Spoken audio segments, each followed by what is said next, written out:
This shot from 1917 shows Lance Corporal Schofield, played by George Mackay, running through a destroyed town and jumping off a high ledge into a river. It seems like just one long, continuous take. However, if you look behind the scenes leading up to this, the camera crew had to chase after George by jeep, motorcycle, and even by foot, as the actor then jumped off a ledge onto a mat, which was cobbled together with another shot of the character jumping into a river. This is just one of the many crafty ways the filmmakers made the movie look like it is all just one single shot. Getting it right required precise timing, the highest level of planning, and some incredibly clever shooting and editing.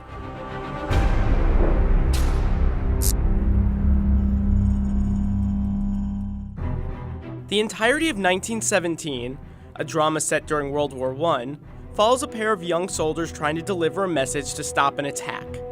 It was not actually shot in one take, but rather a series of continuous, uncut shots that were then cleverly connected to give the feeling of one long take.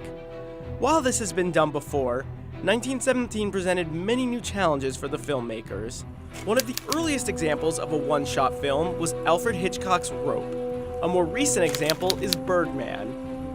1917 pushes it a step further with its persistent action and the constantly changing terrain. It never uses the same location twice. Who was up for this daunting task? Cinematographer Roger Deakins. Deakins earned a reputation as one of the greatest cinematographers alive today thanks to his masterful work on movies like Skyfall and Sicario. He earned the Best Cinematography Oscar for Blade Runner 2049. I mean, this is not sort of style of filmmaking that is right for every film. It's a very particular film. Director Sam Mendes wanted to create an immersive experience and put the audience in the shoes of a British soldier fighting in World War I. Getting the camera right up in the soldiers' faces as they moved through long, narrow trenches was a major aspect of that. First off, because of all the long takes the crew would be shooting, 1917 required even more preparation than the average movie. For example, the crew built models of every single set, like this farmhouse that the two soldiers visit. Here is the model they built, and here's how it appeared in the movie. The models help the crew see how the overall scene should look. Take the scene where Schofield runs through a destroyed city. It was lit up by flares in the sky. Because the flares were the main source of lighting for certain shots in this scene, the crew needed to time exactly how long the flares would be in the air. So they tested it on a mini model of the city with a light contraption that traced which directions the shadows would move and how light would fall through the building's windows. Seeing the landscapes and sets in person was just as important for getting the entire continuous shot down. The art department built realistic sets from scratch. Each set needed to be able to accommodate the camera's path. For example, the barbed wire the two soldiers walked through in no man's land had angled pathways so the camera could get through. Ramps allowed the camera to pass from no man's land into the lower German trenches. Meanwhile, tunnel entrances had to be the exact right length to accommodate the camera and their cuts. One window was built to come apart so that the camera could pass through it. Perhaps most impressive of all was the 5,200 feet of trenches the crew had to build. As some of the most action-packed and challenging shots happen in these narrow pathways, it was crucial to measure everything. Every scene had to be the exact length of the land. So, if a scene and shot lasted 8 minutes, it had to take exactly that long to get through that specific area. In an interview with Vox, Mendes said they wouldn't build a set until they knew exactly how long it should be. This required a lot of rehearsing. While all films require rehearsals, the process for 1917 was much longer and more rigorous. According to Deakins, on most films, these rehearsals can take place the day of shooting, but for 1917, walkthroughs were happening well in advance. They started rehearsing at Shepperton Studios near London and then moved to the sets. Every single line of dialogue had to be rehearsed on location. The whole process of blocking and rehearsing scenes went on for 4 months. Once they had gotten the lay of the land, measured everything out, and made sure every actor knew their lines and hit their marks, it was time to start shooting. There was another crucial step in pulling off this illusion. The camera could never move backward, only forward, as the characters had a starting point and a fixed destination and could never go back. One solution for that letting the camera move 360 degrees. This allowed the crew to constantly move forward and follow the characters without making a visible hard cut. Productions of this size call for heavy equipment, but how was the crew supposed to deal with cameras that needed to be mobile?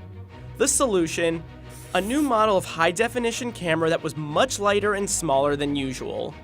This gave Deakins the same great image quality, but also allowed for more portability and for the camera to more quickly be attached to something like a crane or a drone. A heavier camera would not have worked with the crew's stabilizers, which were crucial for when the camera operators had to walk and run after the soldiers. Creatively, Sam and I talked about it. We wanted the camera to be quite steady. We didn't want a jerky camera stuff. One can understand why the camera needed to be light, as there were cameras running along wires to capture shots like this one, where Schofield jumps across a broken bridge. The camera also traveled on wires for its trip through no man's land. It could very easily be unhooked from these wires by a camera operator. Schofield's journey downriver was captured mostly by a crane. A part of the sequence in which the character drops down an 18-foot set of waterfalls was shot by attaching the camera to a drone. The constant movement created another big challenge: lighting a scene.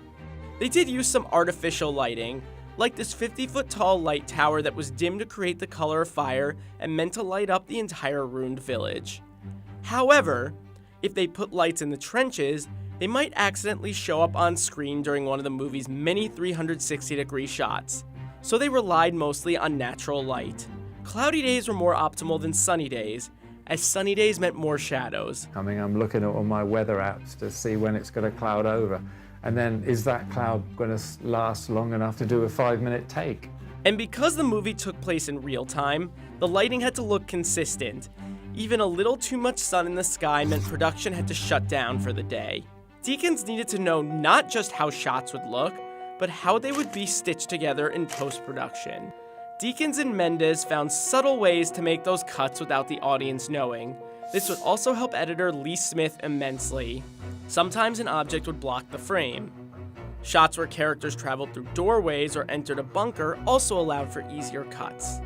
Take this shot, where the two main characters walked through a black curtain. Other shots required even cleverer transitions. In one thrilling sequence, Schofield runs through a burning city and jumps off a ledge into a river. If you look at the same shot behind the scenes, you'll see George running through that same city and jumping off the ledge, but instead of a river, he jumps onto a mat. With the help of some visual effects, the editors were able to seamlessly stitch together the character jumping off the ledge and into the rapids. And to capture him even getting to that point, the camera crew had to make sure they were completely in sync with the actor's every movement. Some parts of the maze-like sequence involved chasing after him with a camera attached to a motorcycle. For the big leap, they needed to attach a camera to a longer, more flexible crane. But nothing quite matched the challenge of pulling off the climactic sequence in which Schofield runs alongside a trench in the middle of battle. Getting this shot was a huge endeavor. We started on a 50-foot Technocrane that was armed in from, say, as we're facing George, from the right-hand side. It climbs up the trench with him as the camera's booming out on the arm. He hesitates at the top of the trench. Then the camera's taken off that Technocrane because the camera's basically on a stabilized head called a stabili, surprise, surprise. Then they hook it onto another Technocrane, and that Technocrane is on the back of a tracking vehicle, and that's already slowly moving back. So as they hook it on, it's all one move. That moves back. George speeds up and starts running.